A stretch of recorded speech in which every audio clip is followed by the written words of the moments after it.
really the biggest advantage that brokers have in general is that you can just pick up these tools and start using it. A lot of banks, credit unions, you name it, just like simply can't even, because of security, because of these things. They've just been shut down. Like, these tools aren't allowed to even be used. And so that just creates a massive advantage, I think, the broker channel has over some of these bigger institutions you might compete against. So the punchline there is just to get started. The best place to get started really is that client journey we talked about. And then I guess the other kind of big point of that is, once you find maybe there's multiple pain points, just address one at a time. Don't go after all of them. If you're going to get overwhelmed, it's best to just do one at a time. Hello, everyone. Welcome back to another episode of Mortgage Tech Talks. I wanted a bit more of a energetic opening today. I actually listened to like 2 or 3 of my podcasts this week, and that was the one piece of feedback I had for myself, was a little bit more energy in the opening. So here it is, an energetic opening.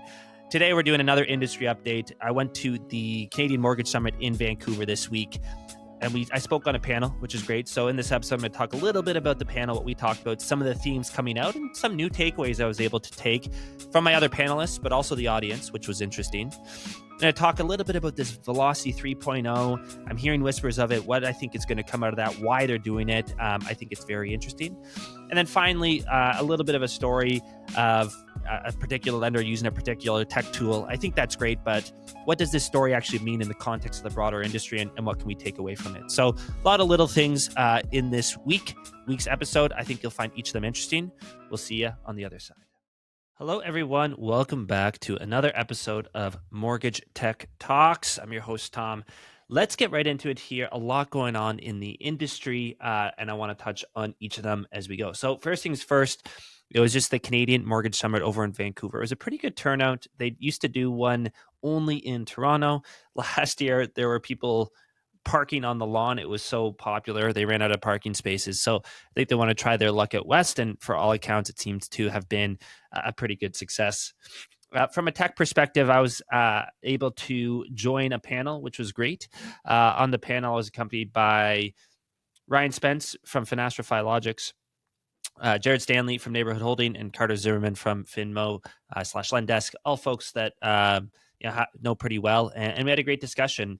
I obviously won't go through the whole discussion, but a lot of it did revolve around AI. We just talked about emerging tech trends, and of course, AI was top of mind. And I think a couple of things that came out of that were a lot of the same themes we talk about on this podcast. So a few of them, just to rattle it off, really a big one was, it's not just about a tool, right? AI is not just something that you pick up and you start using and that's enough. It should really be done in the reverse direction of start with your client journey. Just think about every single interaction you have with your clients, from the first introduction email from maybe a realtor to maybe it never ends because you're always staying in touch with them. But at the very least, to closing the deal, getting that finalized, them doing their first payment, and then whatever happens after that, which hopefully is a lot if you got a good CRM setup. But long story short is look at that whole client journey and then start looking at, really there's 2 things. I always talk about pain points, which I still think is the first place to start, because whether it's your pain points, your client's pain points, because solving pain is ultimately the best way to, I think, apply technology. So, painkiller is always better than vitamins. That's kind of an old adage. And so I think that's definitely a great place to start, to say, okay, what pains exist? And then how do I alleviate those pains? Is it technology? Is it something like AI? Or maybe it's something else, right? But start in that direction versus saying, hey, I have this new tech tool. I have this new hammer. Start looking for nails. No, you want to start with actually the nails sticking out and then finding the right tool to actually put it in. And maybe it's a screw. And maybe the screwdriver is the better way to do it. So starting from that direction, starting from your problems. But along with pain points, one thing that came up, which I thought was cool, was just creating memorable moments. And I think this really speaks to being able to find or generate repeat business. I think that a lot of people, when they are talking about professionals that they work with, it's always in the context of a story, right? I think that humans are naturally very good at memorizing stories. If you think about stories that you've maybe told, you're surprised the level of detail you can get into. I think human brains are wired for telling stories way back to our caveman days around the campfire. That's how we passed on traditions and morals and all sorts of things. So without going down that rabbit hole, that was another very interesting point to say, okay, where along that journey can I create memorable moments, a story that this person might tell their friends or their colleagues? And then again, based on those memorable moments, how can I use tech or whatever else to address that? So I think that's pretty exciting. And then the other big theme too is the one that we talk about on this podcast, which is just get started. And this was reiterated to me. Dustin Woodhouse, if you guys know him, came up to me after the panel and said, yeah, really the biggest advantage that brokers have in general is that you can just pick up these tools and start using it. A lot of banks, credit unions, you name it, just like simply can't even. Like my point has always been, oh, it's going to take 6 months and approvals and this and that. His point was, no, because of security, because of these things, they've just been shut down. Like these tools aren't allowed to even be used.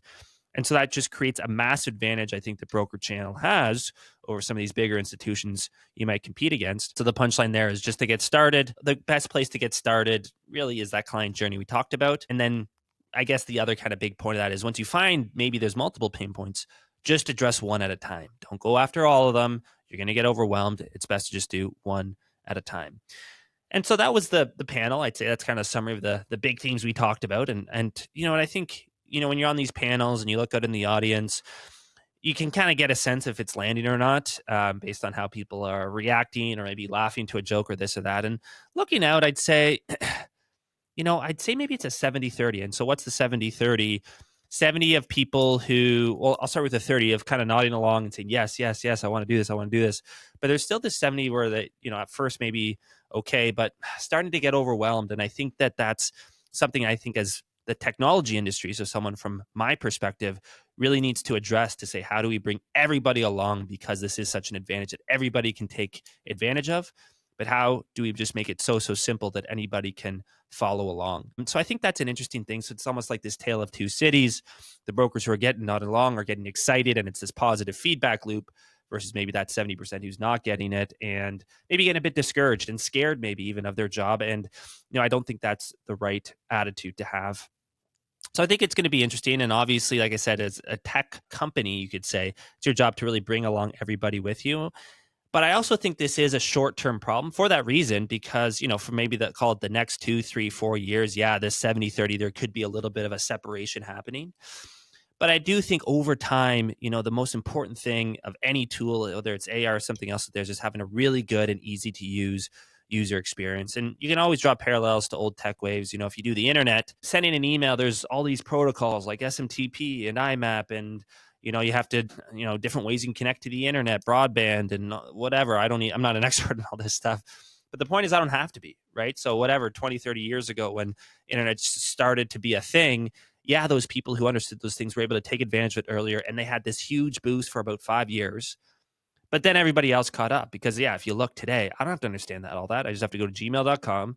I have to say, create a new account. I have to just type in whatever random name I want to type in and hit create. And I have an inbox ready to go and all the hosting and all that stuff. And everything is completely taken care of for me. So I guess maybe that's the silver lining in all this. And I think it's just kind of maybe a new thing I've been thinking about is to say, okay, yes, there's this gap. We keep talking about brokers who are using AI are going to be replacing the ones who aren't using AI. That's always going to be true. But being able to use AI is going to be difficult, I'd say, in the shortish term, but in the medium to long term, it should just be like opening up a Gmail. I honestly think that. And so we'll see. We'll see how that goes. But I think it's just an interesting thing to see. And if we project in the future how that might look. And I guess that's my bold prediction, at least for this episode.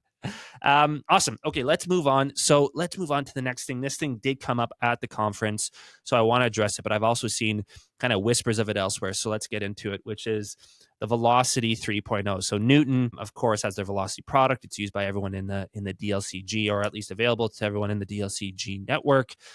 It's one of the big submission platforms like a Filogix or like a Finmo or Scarlet or Boss. And they're coming out with their 3.0. So they had their 2.0. Now they have their 3.0, which is the next big iteration, it seems. So then the whispers and the things that I've seen, it looks like, first of all, nice update to the front end. It looks like they've organized the data a lot better. Instead of a long scrolling page, they kind of put it in tabs. And in at least the video I saw, there seemed to be a little bit better functionality with notes, being able to have it a bit more of a floating window, move it around, and being able to write and view those notes where you need to. So that's really great. But when I was able to actually have this conversation, talk to some of the folks over there at Velocity and say, oh, this 3.0 looks interesting. What's it all about? And it really seems that a lot of it has to do with just actually more the back end, right? So the stuff that is kind of behind the scenes, all that stuff that I talked about that's happening in Gmail that you don't see, it seems to be actually a really big focus for them, which is great. So the big things I hear is it's going to really improve speed I love that. I love a really responsive app. Better security. I think that's, the more security, the better, especially as we get piled on more and more regulation. The more, the better, always. And I think also a big thing we've talked about on this podcast before for Velocity is this direct document transfer. So from Velocity, you can then send these documents right into whatever lenders, and they have a growing list of lenders that are accepting docs right from the platform. But being able to have a more robust backend, being able to handle more data a lot quicker allows for this document. And if I could be bold, I would say also probably as you have a better backend and better ability to process data, again, we can't go anywhere without talking about AIs. This data can maybe more easily be fed into whatever model to, draw certain conclusions. I don't know. This is just me speculating, but that is an interesting idea. So I think pay attention to it. I think it comes out maybe in beta at the end of the month. I think they're going to try it for a couple of weeks, get some feedback, improve on it. And then maybe later in the summer, it's actually going to come out. I know they're doing the beta later this month. Everything after that is kind of me guessing, but I think it's interesting. I'm really excited to see it and see what it looks like, see what the impact, see the feedback from people. So I'm going to keep my ear to the ground and see how that goes. Okay, so that's story number 2. And then finally, the third thing I want to talk about, this is, announcement that came up across, and, I'll talk about the announcement, and it is a tech announcement. I also want to talk about zoom out. What does it kind of mean? What are some conclusions about the industry? So what it is, it's a pretty straightforward one. So it was a press release, and that's kind of how I caught wind of it. New lender in the space, High Clear. I don't know if I'm saying that right. I hope I am. High, the word high, and then CLERE.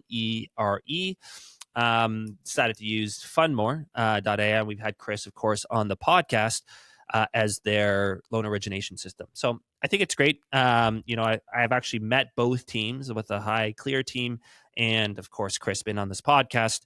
Happy for both of them. Hopefully it's a great partnership that goes into it. But I guess really, the reason I wanted to talk about this, okay, a certain lender using a certain tool, okay, that's not, groundbreaking news necessarily. Of course, again, congratulate both the teams there. But no, the reason I want to talk about it, at least in today's episode, is I was kind of scrolling around for different announcements, different things I could talk about. And, it was these types of stories that were coming up more than what I would say is maybe the typical, I don't know, residential broker story. I think that, it's a lot more stories I'm seeing out there focused on, maybe, I was going to say alternative lender or private lender, or, there's all these different terms, but just the non-A core residential type brokering business. There's not as many stories out there. Seems to be a lot more stories and activity as it relates to maybe a bit more of these B deals. And if you remember, one of my bold predictions for 2025 in our predictions episode a few months ago was that this residential, yes, was going to dial down. And what I thought was going to dial up was commercial, right? So maybe some of these residential brokers making the switch, but that's a hard switch. That takes time, and maybe it's still in the works. But what's a quicker switch for a broker is if that typical residential A is dialing down, to switch over into the B, the privates, something that's a much easier dial to then turn up. And I think that makes a lot of sense. And maybe that's why when I'm doing a research for this podcast, I'm seeing more of these types of deals, because where maybe a lot of the activity is happening right now in the market is these types of deals, the more B, and maybe in a couple months, we'll start seeing some more commercial type stories coming up, commercial software. I think it kind of makes sense to me. I mean, without going too deep into it, again, if I go back to the conference that I was just at, the kind of asking people how they're doing, I think a lot of people are doing really well, and that's great. And, without making a bigger comment and all that, but I do ask often, how's your A business doing? Right? Because I think, talking about all these themes, I think it's something that is going to have a little bit of pressure. And, for the most part, it's kind of confirmed that hypothesis that a lot of people said, hey, not so much A, but I'm going into maybe these Bs, or, hey, I'm looking at commercial. Or the one I've been hearing a bit more is, hey, I'm starting to do a bit more reverse mortgages. So, I think it's actually pretty great. Again, we talk about being dynamic as it relates to using tech tools. I think we're seeing it exactly how brokers can do that in other areas, right? So this is a comment not about tech, but hey, there's a little bit of headwinds in this A space, and it's really great, really interesting to see how quickly and the ways in which brokers are pivoting to say, okay, this A channel not as good. Okay, maybe I am interested in commercial, or maybe I just start doing these B deals, or maybe I actually start trying to find and mine my database to find some reverse mortgage opportunities. I think it's great. We talk about how, the advantages a broker has over a big bank. I think it's a great example. You can pivot so quickly. You can see a market opportunity and you go after it tomorrow. And it really excites me. And maybe this is just me nerding out, but I love entrepreneurs in that sense that, we can be dynamic, we can be nimble, we can address market opportunities, we can create value at the drop of a hat because we don't have maybe all this overhead slowing us down. So, story, sure, it's interesting. I mean, again, congrats to both teams, but I think it speaks to a bigger thing.